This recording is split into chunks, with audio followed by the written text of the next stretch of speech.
જમ્મુ કાશ્મીરમાં થયેલા હુમલા બાદ તંત્ર એક્શન મોડમાં આવી ગયું છે। ત્યારે પહેલા તો બાંગ્લાદેશીઓને બહાર કાઢવામાં આવ્યા હતા।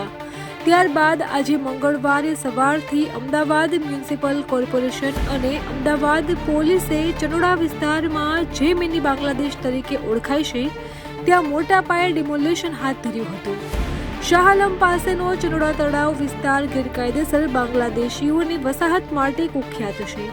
આ વિસ્તારમાં આડેધડ ગેરકાયદેસર બાંધકામો ખડકી દેવામાં આવ્યા છે અને હવે આ બાંધકામોને ધ્વસ્ત કરવાની કામગીરી શરૂ કરવામાં આવી છે, જેમાં 50 જેસીબી મશીન સાથે એએમસીની ટીમ પણ હથોડાથી બાંધકામો તોડી રહી છે। તો મોડી રાતથી ચનોડા તળાવ પાસે બુલડોઝરો અને ટ્રકોને ગોઠવી દેવામાં આવ્યા હતા।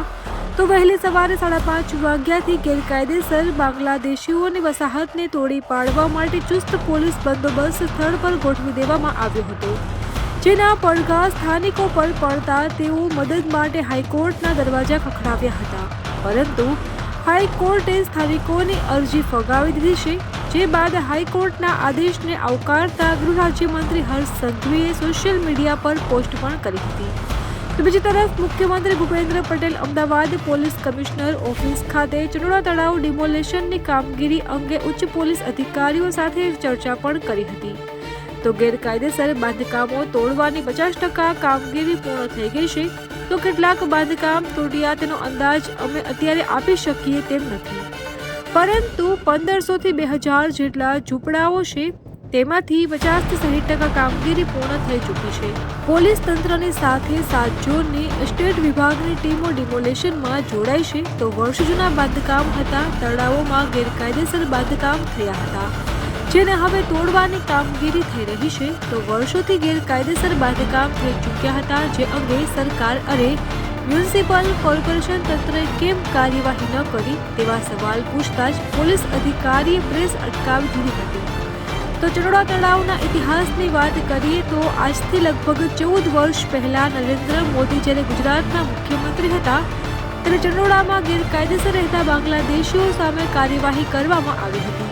ગેરકાયદેસર રીતે ખડકી દેવામાં આવેલા દબાણો દૂર કરવામાં આવ્યા હતા। મોટી કાર્યવાહી કરીને ડિમોલેશન કરવામાં આવ્યું હતું, પરંતુ એ સમયે સમગ્ર મામલો કોર્ટમાં પહોંચ્યો હતો, જેના કારણે દબાણો દૂર કરવાની કામગીરી અટકી પડી હતી।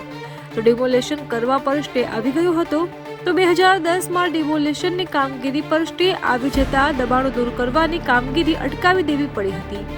ત્યારબાદ સમયાંતરે ચનોડામાં ગેરકાયદેસર રીતે બાંગ્લાદેશી વસવાટ કરવા લાગ્યા હતા અને દબાણો ખડકી દેવામાં આવ્યા હતા। જોકે ગઈકાલે રાતથી જ અમદાવાદ મનપા દ્વારા ઓપરેશન ક્લીન શરૂ કરવામાં આવ્યું છે અને વહેલી સવારે 60 જેટલા જેસીબી અને ડમ્પર સાથે મનપાના અધિકારીઓ પહોંચ્યા હતા। તો 2000 જેટલા પોલીસ કર્મીઓ તૈનાત કરવામાં આવ્યા છે અને ડિમોલેશનની કામગીરી શરૂ કરવામાં આવી છે।